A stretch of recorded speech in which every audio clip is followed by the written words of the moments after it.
A new adage might be that luck favors the attentive. This package is a sign of my attentiveness to certain sections of eBay, and I'm really looking forward to opening it up. But if you look at the corner of the box, it's been torn, and if you peek inside, you can actually see the thing that I ordered. So I'm a little worried about its condition. But with all the bubble wrap and the size of the box, no additional damage other than age was done to the game. It's exactly as it was described by the vendor. And as you can see, it's Larry Niven's Ringworld, which was one of my favorite science fiction series when I was a kid. I've added this game to my collection for two reasons. One is that demon of completeness, which can sometimes plague you. Now that I've, brought together a lot of early BRP, the Hawkmoon and Stormbringer and Call of Cthulhu and that sort of thing, that this was absent from my collection began to bother me. Okay, so that was why I was able to hold off for so long, because that wasn't enough of a reason by itself. But then I started thinking about how much I really enjoyed reading Larry Niven's books when I was a kid. And I started thinking about the Ringworld, and I was looking for the books to read them again and that sort of thing. And then I stumbled across a reasonable price, a price that didn't make me feel like I was being ripped off, or that the seller was being ripped off, or letting go of something that they didn't know they had, that kind of thing. So, and I ended up with a pretty nice copy. It's, the covering is torn here. The box isn't broken. The box is broken at another corner, and there's a tear down the side. But, it's in really good shape for a game that was produced in 1984. And inside, it's basically unused. The only missing part is the dice. And the dice was an interesting complement of dice that came with this particular game. Now, if we look down here, we can see that it came with 2d6, 1d8, and 2d20. So each version of these early BRP games came with completely different dice, and I find that pretty interesting.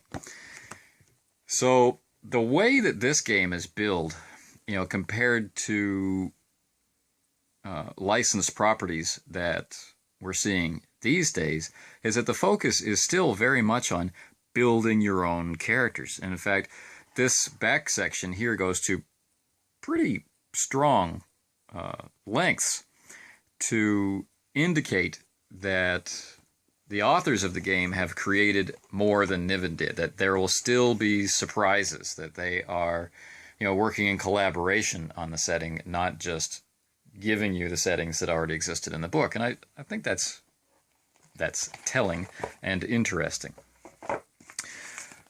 So, what's in the box? Still in the box is the what's in the box thing. So, this is a multiple books product, meaning you get the Explorer's book, the Technology book, the Creatures book, a Game Master's book, and then a bunch of handouts, as well as cardstock Explorers. And all of those things are in here, right? Plus a catalog. Now here are the card cutouts, not cut out, a wide variety of interesting characters.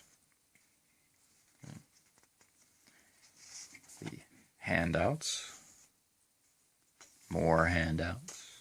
So all the books look like this, kind of a monochromatic cover. They didn't bother to go for art on the front of anything, just Game Master's book, Explorer's book, Creatures book, and finally the Technology book. And that's it. I'm really kind of wondering exactly how the dice would have fit in here without, causing the sort of damage we see that's possible. All right. So with the box in pretty good shape and the books all in really good shape, and, without that musty scent or without that, hi, I've come from the house of a smoker scent, it's really nice. It's almost like, from my own collection. So very cool. Look how small the font is, would you? Page after page after page, very little art. There's a mass equivalency table. I'm getting excited now. Page after page after page of nothing but text. Right. That's pretty interesting. The contents on the back. Right. So the Game Master's book has the information on what a Dyson sphere is, and even the inside cover is used to talk about elements from the game. Now, a lot of famous names are involved in one way or another with the production, and as is Chaosium's want, even people who weren't involved with this particular project but contributed to something which was used in this project are still listed, and I appreciate that. And there's good old Sandy Peterson's name, Lynn Willis, Charlie Crank, so it's nice to see this legacy that they have in cool games. In the Explorer book, a little bit more art, still the same tiny font. The resistance table appears, and lots and lots and lots of skills. All right. This is very easily identifiable as a BRP game. Nice. The solar system in the Ringworld era. I'm really looking forward to reading this. What do you suppose will be in the creatures book? Essays? Oh, look, creatures. Divided by types. Hominids, the founders of the Ringworld.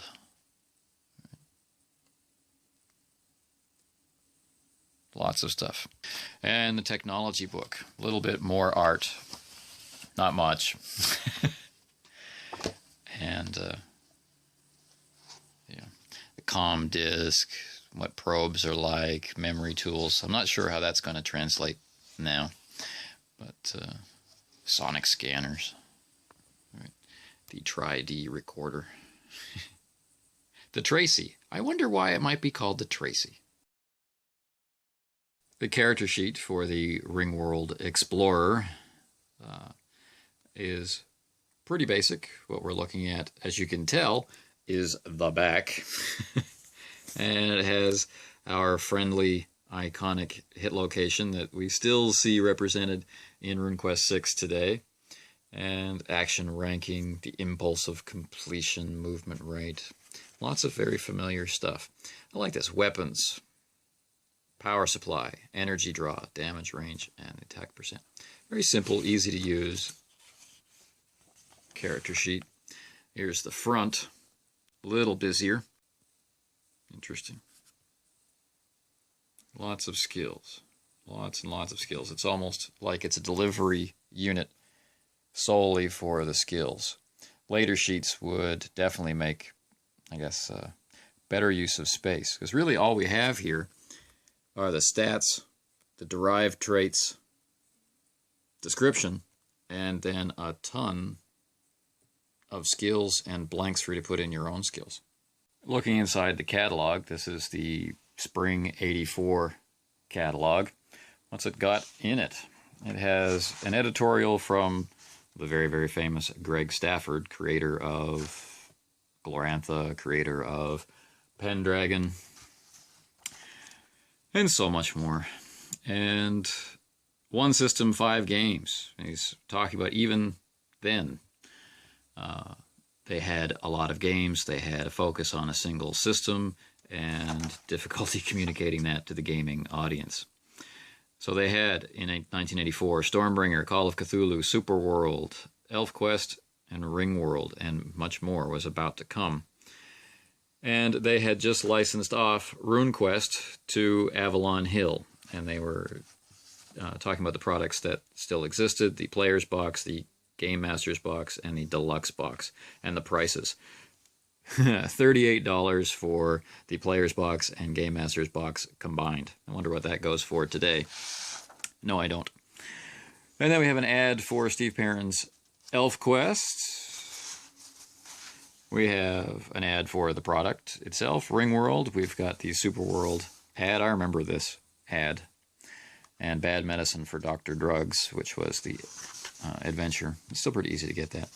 The new 2nd edition Call of Cthulhu is advertised in here, along with Curse of the Chthonians. It's one of the first Cthulhu products I bought, was Curse of the Chthonians, followed quickly by the Fungi from Yoggoth. And the Companion. Well, you know how that goes. I have all of it, so of course I eventually bought it. Right, Demon Magic for Stormbringer, a very, very important supplement. The Companion also. Then the RuneQuest adds. Interesting. Thieves World. This is something I've been considering picking up, actually, because what's really interesting about this for me is not really the setting, which I remember well enough to do myself, but the fact that this adventure pack, this box set, was built to be used for 9 role-playing systems. Right. And they're not going to be listed. That's a shame. They're not listed in the actual ad. But, I mean, this includes, of course, BRP, but, it also included Dungeons & Dragons. It's a very, very different time for licensed products. Errata. You want some errata? Please order. King Arthur, and then a report about, what's in the works. The Ringworld Companion, which is what I'm looking for now. It's slightly harder to find than the Ringworld box set, but I'm hopeful that I'll be able to come across it. I have encountered 2 in the past year, but they are way out of my price range, so we'll see. Mass of Nyarlathotep, classic. If you haven't played it, get someone to run it for you. Pendragon, great game, should definitely be experimented with. And Trail of Sathagua, another fantastic set of adventures, or short campaign. The Different Worlds magazine, never ever saw one of those. And then regular ads, and the all too necessary mail order form. Oh, thank God for email. All right, and that's a look inside this bit of 1984 role-playing goodness. Larry Niven's Ringworld. I'm very glad to be stuck with the problem of trying to figure out where on my shelves I'm going to put it.